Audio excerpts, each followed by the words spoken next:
कहते हैं जिंदगी जीने के दो ही तरीके होते हैं। पहला ये कि जो हो रहा है उसे होने दो, बर्दाश्त करते जाओ, और दूसरा तरीका ये है कि जिम्मेदारी उठाओ और माहौल को बदलो। हम इस दूसरे तरीके को ही अपनी पत्रकारिता का मूल मंत्र मानते हैं और आज भी हम देश की सोच में एक बड़ा बदलाव लाने की कोशिश करेंगे अगर आपने साथ दिया तो। आज सबसे पहले मैं एक सैनिक का आक्रोश आपको दिखाना चाहता हूं। आज हमारे पास एक वीडियो है जो मेन स्ट्रीम मीडिया में नहीं दिखाया गया और शायद आपको दिखाएंगे भी नहीं, और उसे किसी ने सोशल मीडिया पर भी वायरल नहीं किया है। इस वीडियो में दिखाई दे रहे जवान ने खराब भोजन की शिकायत नहीं की है, खराब कपड़ों या जूतों की शिकायत नहीं की है, कम तनख्वाह की शिकायत नहीं की है। इस जवान ने देश के खराब माहौल की शिकायत की है। इस जवान ने चिल्ला चिल्ला कर कहा है कि देश के लोग उसे अच्छा माहौल नहीं दे रहे हैं, देश के लोग उसके विश्वास और उसके समर्पण का अपमान कर रहे हैं। ये सैनिक इस बात को लेकर परेशान है कि भारत में देश विरोधी नारे लगाने वालों और एजेंडा चलाने वालों की भीड़ लग गई है। ये सैनिक इस बात को लेकर नाराज है कि हमारे ही देश में लोग अफजल गुरु जैसे आतंकवादी के लिए सहानुभूति दिखाते हैं और ऐसे लोगों के पीछे हजारों की भीड़ खड़ी हो जाती है, जिसमें हमारे देश के डिजाइनर नेता, डिजाइनर पत्रकार, बड़े बड़े बुद्धिजीवी और साहित्यकार शामिल होते हैं। इस सैनिक का खून इसलिए खौल रहा है क्योंकि जिस याकूब मेमन को 1993 के बम धमाकों के लिए फांसी दी गई थी, उसके जनाजे में हमारे ही देश के हजारों लोग शामिल हो गए थे मातम मनाने के लिए। परेशानी की बात यह है कि जिस बुरहान वानी ने भारत को बर्बाद करने के लिए हथियार उठा लिए थे, उसे हमारे ही देश के कुछ लोगों ने एक हेडमास्टर का मासूम बेटा बताया और उसे हीरो बनाने की कोशिश की, उसके लिए आंसू बहाए। दुख की बात यह है कि जब आतंकवादी देश के जवानों की हत्या करते हैं, जब पाकिस्तान के फौजी हमारे देश के लोगों की हत्या करते हैं, हमारे ही फौजियों के सिर काट डालते हैं, तो कोई कुछ नहीं बोलता, किसी को गुस्सा नहीं आता, कोई आक्रोश दिखाई नहीं देता, कोई सड़कों पर नहीं उतरता, कोई नारेबाजी नहीं होती। लेकिन जैसे ही भारत के जवान, भारत की सेना पाकिस्तान में जाकर सर्जिकल स्ट्राइक करते हैं, तो हमारे ही देश के लोग उसके सबूत मांगने लगते हैं। आज देश के लिए इस सैनिक के गुस्से को समझना बहुत जरूरी है। ये वीडियो देखने के बाद आपको भी बहुत गुस्सा आएगा और आप भी आक्रोश से भर जाएंगे। ये बात आज हम इसलिए आपके सामने कर रहे हैं क्योंकि देश में माहौल एक बार फिर से बिगड़ रहा है। एक साल पहले दिल्ली के जेएनयू में माहौल खराब हुआ था और अब दिल्ली यूनिवर्सिटी के रामजस कॉलेज में माहौल खराब हो गया है। ये माहौल इसलिए खराब हुआ है क्योंकि देश विरोधी नारे लगाने वाले जेएनयू के कुछ छात्रों को रामजस कॉलेज में भाषण देने से रोका गया और यही बात इस देश के बहुत सारे लोगों को बुरी लग रही है, खल रही है यही बात, और इसी के समर्थन में देश के लोग और बहुत सारे भटके हुए छात्र सड़कों पर उतर आए हैं। के लिए हम आतंकवाद से लड़ते रहे, देश की सुरक्षा करने के लिए हम माओवाद से लड़ते रहे, नक्सलवाद से लड़ते रहे, लेकिन हमें पता ही नहीं चला कि हमारे लिए, देश के लिए सबसे ज्यादा खतरा उन आतंकवादियों से नहीं, उन नक्सलवादियों से नहीं, हमारे देश के लिए सबसे ज्यादा खतरा उन गद्दारों से है, उन देशद्रोहियों से है जो भारत मुर्दाबाद के नारे लगाते हैं, जो हमारे देश में रहते हुए भी तिरंगे को जलाते हैं। कोई बोलता है अफजल हम शर्मिंदा है, तेरे कातिल जिंदा है। बुरा इस बात का नहीं लगता दोस्तों, लेकिन बुरा इस बात का लगता है ऐसी बात करने वालों के पीछे हमारे देश में हजारों लाखों लोग खड़े हो जाते हैं, तब बुरा लगता है। मुंबई हमले का मास्टरमाइंड याकूब मेनन को फांसी की सजा सुनाई दी। जब उसे फांसी की सजा सुनाई दी उसमें कोई बुराई नहीं, लेकिन बुरा तब लगता है जब आतंकवादियों के जनाजे में हमारे देश के लाखों लोग जनसैलाब उमड़ पड़ता है, तब बुरा लगता है। दोस्तों, हमारे देश की सरहद की रक्षा के लिए हमारे जवान हर दिन शहीद होते हैं, लेकिन तब हमारे देश के अंदर कहीं आवाज नहीं उठती। लेकिन जब हिंदुस्तान की सेना पाकिस्तान में जाकर सर्जिकल स्ट्राइक करती है, तब वही हमारे देश के हजारों लोग हमारी सेना के पास सर्जिकल स्ट्राइक के सबूत मांगते हैं, तब बुरा लगता है। दोस्तों, संसद हमले का मास्टरमाइंड अफजल गुरु को फांसी की सजा दी जाती है, उसमें कोई बुराई नहीं, कोई दो राय नहीं, लेकिन बुरा तब लगता है जब हमारे देश में उसके लिए शोक मनाया जाता है, जम्मू कश्मीर में उसके लिए बंद पुकारा जाता है और जेएनयू यूनिवर्सिटी में उसके लिए श्रद्धांजलि दी जाती है, तब बुरा लगता है। ये वीडियो 2 महीने पुराना है, यानी ये वीडियो 2 महीने पहले आया था, लेकिन अब तक ये वीडियो वायरल नहीं हुआ है। अब आप अंदाजा लगाइए, हमारे देश में बीएसएफ का एक जवान एक वीडियो बनाता है और कहता है कि उसे जो खाना दिया जा रहा है, भोजन दिया जा रहा है, वो उसे पसंद नहीं है। 24 घंटे में उसका वीडियो वायरल हो जाता है, अखबारों में हेडलाइन छप जाती है और लोग उसको लेकर मांग करने लगते हैं, बीएसएफ पर सवाल उठाने लगते हैं। अगर यही जवान 2 महीने पहले यह कहता कि वो आतंकवादियों का सामना नहीं करना चाहता, वो भारतीय सेना में दुखी है, उसे भारतीय सेना में कोई परेशानी है, उसकी तनख्वाह ठीक नहीं है, उसके जूते या कपड़े ठीक नहीं है, कोई इस तरह की शिकायत कर रहा होता तो 24 घंटे में यह वीडियो वायरल हो चुका होता और देश भर में इसकी हेडलाइन बन गई होती। लेकिन ये जवान देश को उसकी दूषित सोच के बारे में बता रहा है, इसीलिए ना तो ये वीडियो वायरल हुआ और ना ही हमारे देश के मीडिया ने इस वीडियो को लेकर कोई हेडलाइन बनाई, क्योंकि ये जवान सही कह रहा है और ये बात हमारे देश के बुद्धिजीवी और हमारे देश के मीडिया के एजेंडे को सूट नहीं करती। इस सैनिक का नाम है श्रीराम गोरडे। हमने श्रीराम गोरडे से आज बात की। जब हमने ये वीडियो देखा, हमने उनसे संपर्क किया और उनसे बात भी की और उन्होंने हमें बताया कि वो सेना में एक सिपाही के पद पर तैनात हैं और दिसंबर 2016 में वो गुजरात के राजकोट में एक समारोह में वेपन डिस्प्ले के लिए गए थे। वहां उन्हें बोलना नहीं था, लेकिन वहां मौजूद बच्चों को देखकर इस जवान के अंदर जो आक्रोश था वो बाहर आ गया और इस जवान ने हर वो बात कह दी जो आमतौर पर कोई सैनिक कहता नहीं है, लेकिन इसने हर वो बात कही जो इस जवान के दिल में थी। सैनिक भी इंसान होते हैं, उनके सीने में भी दिल होता है और वो भी अपने आसपास हो रहे घटनाक्रम से दुखी होते हैं। ये एक सच्चे सैनिक की मन की भावनाएं हैं जो आज उसने देश तक पहुंचाई हैं। और ये भी हो सकता है हमारे देश के बहुत सारे बुद्धिजीवियों को हमारे सैनिक की ये भावनाएं अच्छी ना लगें। हाल फिलहाल में हमारे देश में जो कुछ भी देखने को मिला है, उसने कहीं ना कहीं हमारे देश के सैनिकों को बहुत दुखी किया है।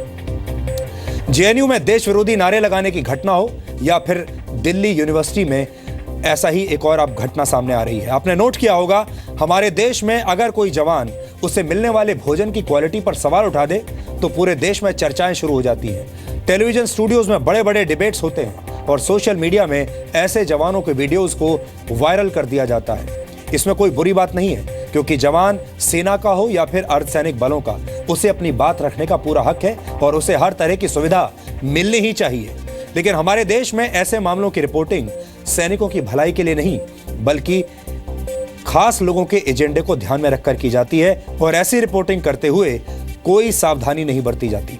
दुख की बात यह है कि हमारे देश में अगर कोई जवान खराब माहौल और लोगों की दूषित सोच पर सवाल उठाता है तो किसी को कोई फर्क नहीं पड़ता, उसका वीडियो कहीं पर नहीं दिखाया जाता और सोशल मीडिया पर भी ऐसे वीडियोस वायरल नहीं होते, क्योंकि ऐसे वीडियो डिजाइनर पत्रकारों और बुद्धिजीवियों को अच्छे नहीं लगते, उन्हें रास नहीं आते और ऐसी बातें उनके एजेंडे को सूट नहीं करती। अब आप समझ गए होंगे कि ये वीडियो मेन स्ट्रीम मीडिया में अब तक क्यों नहीं दिखाया गया, ये वीडियो आप तक क्यों नहीं पहुंचा। अभिव्यक्ति की आजादी के नाम पर पिछले कुछ दिनों से देश की राजधानी दिल्ली में अनलिमिटेड ड्रामा चल रहा है, क्योंकि बहुत सारे लोगों को अनलिमिटेड फ्रीडम चाहिए, जिसमें एक तरफ भारत विरोधी सोच रखने वाले लोग हैं और दूसरी तरफ भारत के हित की बात करने वाले लोग हैं। 22 फरवरी को दिल्ली के रामजस कॉलेज में एक लिटरेचर फेस्टिवल का आयोजन किया गया था।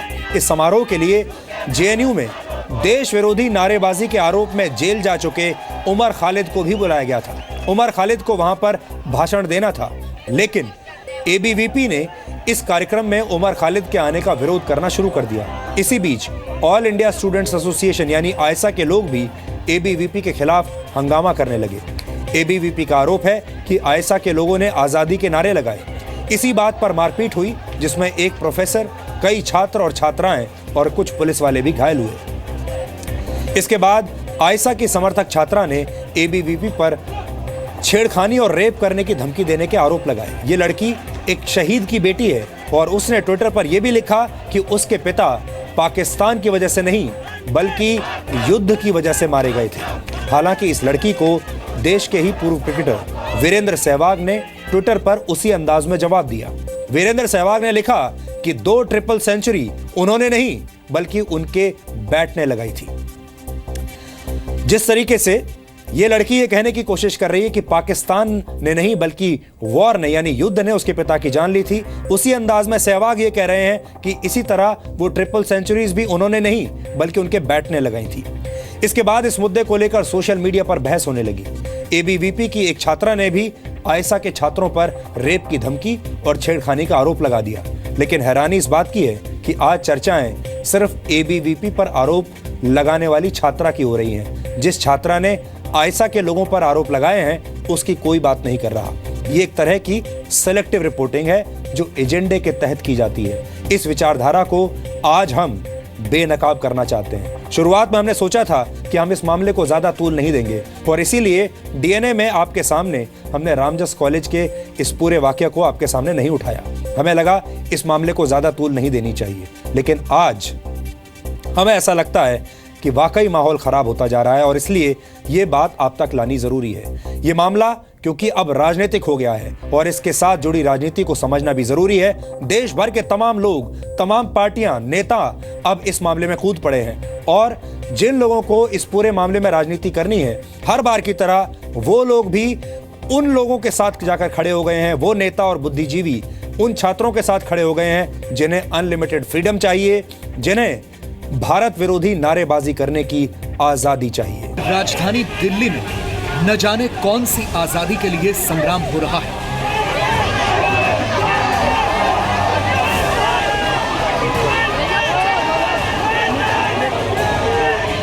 क्या आजादी के 70 साल बाद आजादी के नारे लगाने वाले लोगों को आखिर कैसी आजादी चाहिए? क्या आजादी के नारे लगाने वाले चंद लोग आजादी के सही मायने जानते भी हैं? शायद नहीं। तभी तो बेमकसद आजादी के नारे लगाकर वतन की खातिर कुर्बान होने वाले हजारों लोगों के बलिदान का अपमान हो रहा है। अब हम आजादी का नारा लगाकर ऐसे संघर्ष की तस्वीर आपको दिखाएंगे जो शर्मिंदा करने वाली है।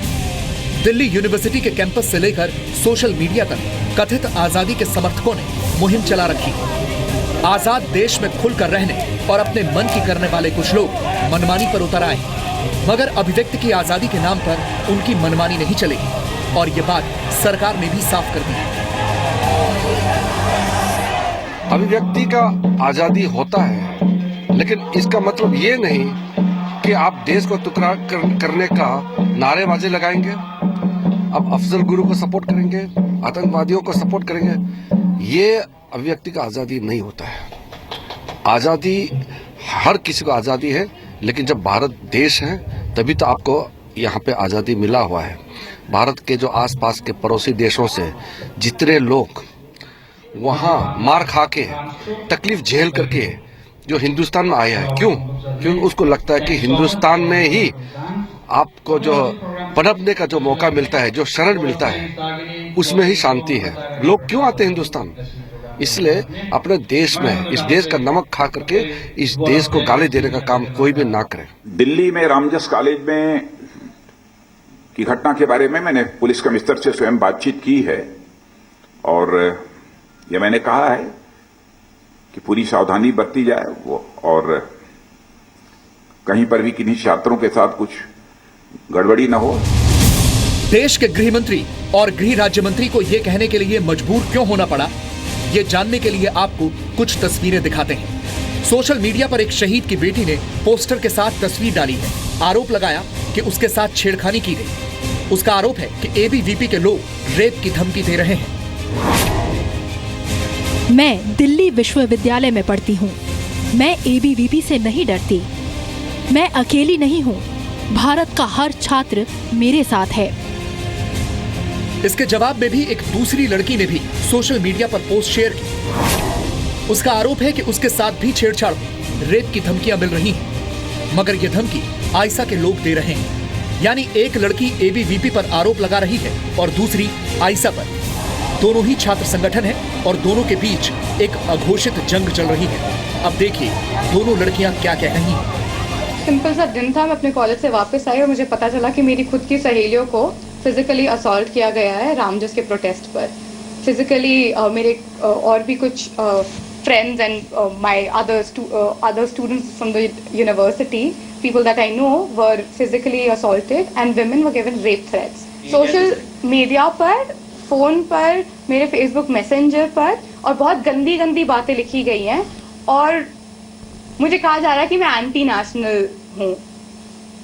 मुझे अपने नेशनलिज्म प्रूव करने की जरूरत नहीं है किसी को। जब एबीवीपी और आयशा की झड़प हुई उसमें जो लेफ्ट के जो स्टूडेंट्स थे दे स्टार्टेड पुलिंग अस, ऐसे उन्होंने बहुत बुरी तरह लोगों के, हमारी जो छात्राओं से उनसे बदसलूकी की। पहले उन्होंने गालें दी, जब हमने बोला चुप हो जाओ उन्होंने हमारे हाथ पकड़े। उसके बाद मेरा कुर्ता भी फटा, हमारे बहुत सारी कार्यकर्ताओं को चोटें भी आई। उसमें क्या आपने फोटोज भी शेयर किए हैं? हाँ जी, मैंने फोटोज भी शेयर किए हैं। और क्या क्या है उस फोटोज में? उन फोटोज में मेरे फटे हुए कुर्ते की चोट है और यहाँ पे ये देखिए जो मुझे चोट लगी हुई है इसके भी मैंने फोटो डाले हैं। मेरे फटा हुआ कुर्ता जो यहाँ से लेकर यहाँ तक, मेरी कोहनी से लेकर मेरे हाथ तक जो मेरा कुर्ता लेफ्ट के स्टूडेंट्स द्वारा फाड़ा गया है, मैंने उसकी भी पोस्ट डाली।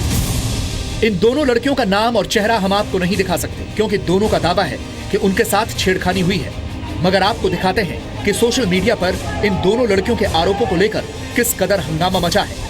एबीवीपी पर आरोप लगाते हुए शहीद की बेटी और डीयू छात्रा ने फेसबुक पर लिखा, जो पत्थर तुमने फेंके वो हमारे शरीर पर लगे, लेकिन हमारे आदर्शों को जख्मी करने में नाकाम रहे। मेरी प्रोफाइल पिक्चर डर के उत्पीड़न के खिलाफ मेरे विरोध करने का तरीका है। लड़की का आरोप है कि 22 फरवरी को रामजस कॉलेज में उसके साथ एबीवीपी के लोगों ने बदसलूकी की। इसके बाद उसकी पोस्ट को कई लोगों का साथ मिलने लगा और लड़की ने ट्वीट कर दिया, मेरे पिता को पाकिस्तान ने नहीं युद्ध ने मारा। इसके जवाब में क्रिकेटर वीरेंद्र सहवाग ने ट्विटर पर एक हाथ में तख्ती वाली तस्वीर पोस्ट कर दी। उस पर लिखा, मैंने नहीं, मेरे बैट ने 2 तिहरे शतक लगाए, बैट में है दम। दरअसल वीरेंद्र सहवाग ने लड़की के पोस्ट में छिपे सवाल और समर्थन पर चोट की क्योंकि लड़की का आरोप 22 फरवरी के उस हंगामे से प्रेरित है जिसमें एक बार फिर आजादी के नारे लगाए जाने का दावा किया गया।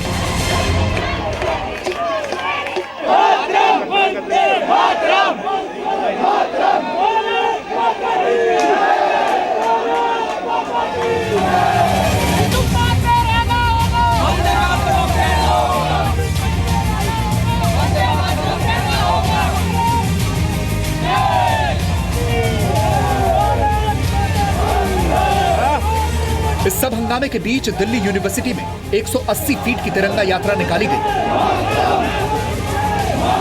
एबीवीपी के छात्रों और डीयू के तमाम नेता इसमें शामिल हुए। वंदे मातरम और हिंदुस्तान जिंदाबाद के नारे लगाए गए।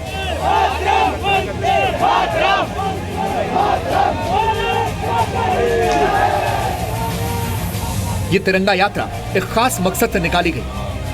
डीयू कैंपस में एबीवीपी और आयशा के बीच हुई मारपीट और हंगामे के बाद से माहौल को शांत करने के लिए ये तिरंगा मार्च निकाला गया।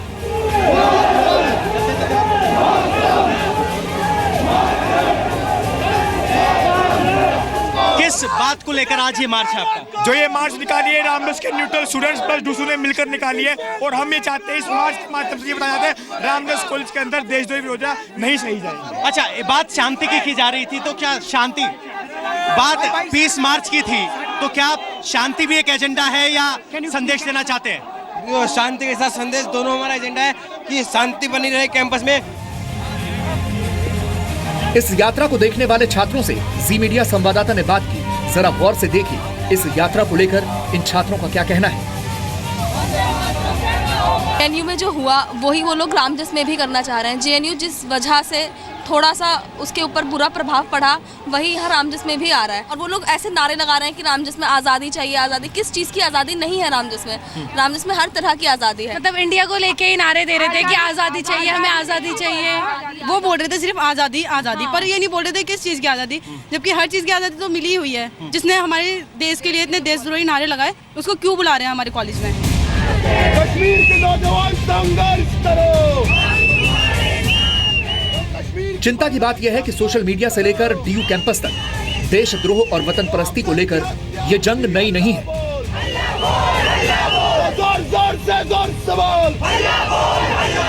पिछले साल 9 फरवरी को जेएनयू में कई छात्रों ने देश विरोधी नारे लगाए थे, कश्मीर की आजादी की मांग की थी, हिंदुस्तान के खिलाफ नारे लगाए थे।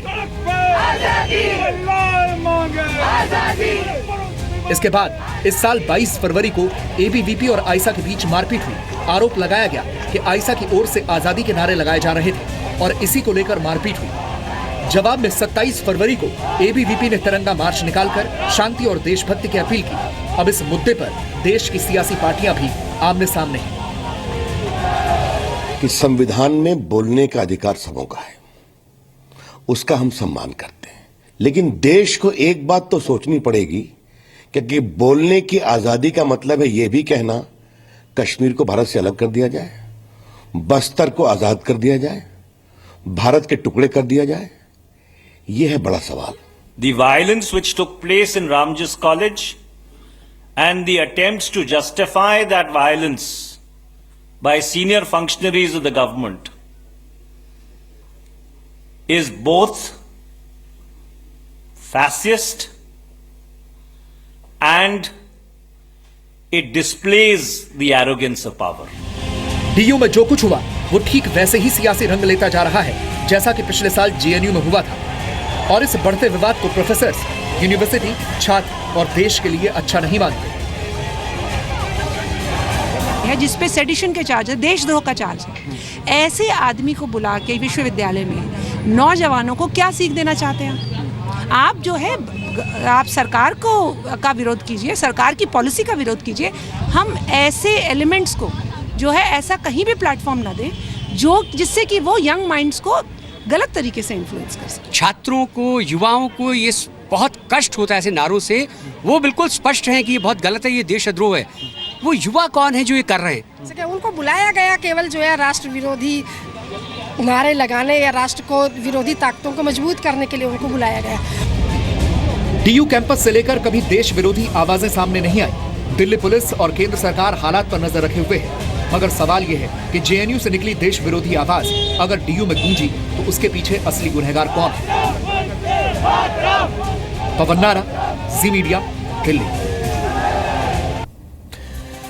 1947 में जब हमें आज़ादी मिली थी, हमारे देश को आज़ादी मिली थी, 1947 से पहले हमारे देश की स्वतंत्रता के लिए अपनी जान देने वालों ने शायद ये कभी सोचा भी नहीं होगा, कल्पना भी नहीं की होगी कि आज़ादी के 70 साल के बाद ही देश में ऐसा माहौल बन जाएगा कि लोग सड़कों पर उतरकर इसी देश के टुकड़े करने की आज़ादी मांगने लगेंगे। अब तक आपको ये बात महसूस हो गई होगी, ये समझ में आ गया होगा कि हमारे देश में देशद्रोहियों की तो कद्र है लेकिन देशभक्तों की नहीं। देशद्रोहियों के बारे में हर अखबार में हेडलाइन छपती है और देशभक्तों के बारे में एक लाइन की खबर तक कहीं नहीं छपती। हमारे देश की चाहे राजनीति हो, हमारे देश के बुद्धिजीवी हो, साहित्यकार हो, तमाम लोग देशद्रोहियों को तो आपके सामने लाना चाहते हैं, देशद्रोहियों की बात करना चाहते हैं, उन्हें हीरो बनाना चाहते हैं, लेकिन देशभक्तों के लिए उनके पास कोई समय नहीं। और इसी को बदलने के लिए आज हम आपके पास आए हैं। आज हम आपको एक बार फिर से भारतीय सेना के उस सिपाही श्रीराम गोरडे के आक्रोश से भरा हुआ वो वीडियो दिखाना चाहते हैं। ये वीडियो गुजरात के प्रासला के 19वें राष्ट्रकथा शिविर का है। ये शिविर हर साल लगाया जाता है और इस शिविर में 10,000 से ज्यादा छात्र शामिल होते हैं जो पूरे देश से आते हैं। और उन्हीं छात्रों के सामने भारतीय सेना के इस सिपाही ने अपने ये शब्द कहे थे, लेकिन लोगों ने जो वहां पर मौजूद थे उन्होंने तो बहुत तालियां बजाई, वो प्रभावित हुए, लेकिन देश के जो बाकी लोग थे वो इससे प्रभावित नहीं हुए, क्योंकि इसमें एक सैनिक शिकायत नहीं कर रहा था, वो अपनी तनख्वाह बढ़ाने के लिए शिकायत नहीं कर रहा, वो अपने जूतों और अपने कपड़ों की शिकायत नहीं कर रहा, अपने भोजन की शिकायत नहीं कर रहा, वो शिकायत कर रहा है इस देश के उन लोगों से जो कि साहित्य चलाते हैं, राजनीति चलाते हैं, उन लोगों से शिकायत कर रहा है, जो मीडिया चलाते हैं उन लोगों से शिकायत कर रहा है। और इसीलिए ये वीडियो आप तक कभी नहीं पहुंचा। के लिए हम आतंकवाद से लड़ते रहे, देश की सुरक्षा करने के लिए हम माओवाद से लड़ते रहे, नक्सलवाद से लड़ते रहे, लेकिन हमें पता ही नहीं चला कि हमारे लिए, देश के लिए सबसे ज्यादा खतरा उन आतंकवादियों से नहीं, उन नक्सलवादियों से नहीं, हमारे देश के लिए सबसे ज्यादा खतरा उन गद्दारों से है, उन देशद्रोहियों से है जो भारत मुर्दाबाद के नारे लगाते हैं, जो हमारे देश में रहते हुए भी तिरंगे को जलाते हैं। कोई बोलता है अफजल हम शर्मिंदा है, तेरे कातिल जिंदा है। बुरा इस बात का नहीं लगता दोस्तों, लेकिन बुरा इस बात का लगता है ऐसी बात करने वालों के पीछे हमारे देश में हजारों लाखों लोग खड़े हो जाते हैं, तब बुरा लगता है। मुंबई हमले का मास्टरमाइंड याकूब मेनन को फांसी की सजा सुनाई दी। जब उसे फांसी की सजा सुनाई दी उसमें कोई बुराई नहीं, लेकिन बुरा तब लगता है जब आतंकवादियों के जनाजे में हमारे देश के लाखों लोग जनसैलाब उमड़ पड़ता है, तब बुरा लगता है। दोस्तों, हमारे देश की सरहद की रक्षा के लिए हमारे जवान हर दिन शहीद होते हैं, लेकिन तब हमारे देश के अंदर कहीं आवाज नहीं उठती। लेकिन जब हिंदुस्तान की सेना पाकिस्तान में जाकर सर्जिकल स्ट्राइक करती है, तब वही हमारे देश के हजारों लोग हमारी सेना के पास सर्जिकल स्ट्राइक के सबूत मांगते हैं, तब बुरा लगता है। दोस्तों, संसद हमले का मास्टरमाइंड अफजल गुरु को फांसी की सजा दी जाती है, उसमें कोई बुराई नहीं, कोई दो राय नहीं। लेकिन बुरा तब लगता है जब हमारे देश में उसके लिए शोक मनाया जाता है, जम्मू कश्मीर में उसके लिए बंद पुकारा जाता है और जेएनयू यूनिवर्सिटी में उसके लिए श्रद्धांजलि दी जाती है, तब बुरा लगता है। हमारे देश में अभिव्यक्ति की आजादी अब एक वोट बैंक बन गई है और इसके नाम पर खूब राजनीति होती है। तमाम नेता, तमाम पार्टियां इस पर राजनीति करना चाहते हैं और बहुत सारे छात्र इस पर राजनीति करके बड़े नेता बनना चाहते हैं, राजनीति में आने की टिकट चाहते हैं। अभिव्यक्ति की आजादी एक ऐसा शब्द है जिसका दोहन हर कोई अपने अपने तरीके से करना चाहता है। इस मामले में भी कुछ ऐसा ही हो रहा है। जो कुछ आपको आजकल दिल्ली यूनिवर्सिटी में देखने को मिल रहा है वो उसी की एक झलक है। दिल्ली के रामजस कॉलेज में देशद्रोह के आरोपियों का साथ देने वाले अब ये कह रहे हैं कि उन्हें भी अभिव्यक्ति की आजादी मिलनी चाहिए। लेकिन जब बात जी न्यूज पर फतेह का फतवा होस्ट करने वाले तारिक फतेह की आती है तो यही कथित सेक्युलर लोग उन पर हमला कर देते हैं। ये कहते हैं कि अभिव्यक्ति की आजादी हमें तो मिलनी चाहिए लेकिन तारिक फतेह को नहीं मिलनी चाहिए। हमारा सवाल यह है कि अगर देशद्रोह के आरोपी उमर खालिद को अभिव्यक्ति की आजादी है तो फिर मुसलमानों के हक की बात करने वाले तारिक फतेह को अभिव्यक्ति की आजादी क्यों नहीं मिल सकती? और उन पर पिछले हफ्ते इसी बात को लेकर हमला क्यों हुआ था और फिर उस हमले के बाद भी हमारे देश के तमाम साहित्यकार, बुद्धिजीवी, पत्रकार खामोश क्यों बैठ गए थे? उन्हें लेकर इतनी बड़ी बड़ी हेडलाइंस क्यों नहीं बनी? उन्हें लेकर, इस मुद्दे को लेकर कोई सड़कों पर क्यों नहीं उतरा? हमारे देश में कुछ लोगों को अनलिमिटेड फ्रीडम की आदत पड़ चुकी है और कुछ लोग इसका गलत फायदा उठाना चाहते हैं। उन्हें आज़ादी तो पूरी चाहिए लेकिन जिम्मेदारी बिल्कुल नहीं चाहिए। ये बहुत तकलीफ की बात है और हमने अब अपने देश पर मरने मिटने वाले वीर शहीदों की शहादत का तमाशा बनाकर हमने रख दिया है और ऐसे लोगों के लिए आज हमने ये कार्यक्रम किया है। जरा सोचिए उन लोगों को ये देखकर कितनी तकलीफ होती होगी कि जिस देश के लिए और जिन लोगों के लिए उन्होंने अपनी जान की कुर्बानी दे दी, शहीद हो गए, जिन लोगों के लिए शहीद हुए, उसी देश में वही लोग अब पाकिस्तान के पक्ष में नारेबाजी करते हैं, आज़ादी के नाम पर भारत विरोधी नारेबाजी करते हैं और भारत की एकता, अखंडता और संप्रभुता को चुनौती देते हैं। ऐसे लोगों के लिए कोई अपनी जान क्यों देना चाहेगा? ये बात आज आप सोने से पहले सोचिएगा जरूर।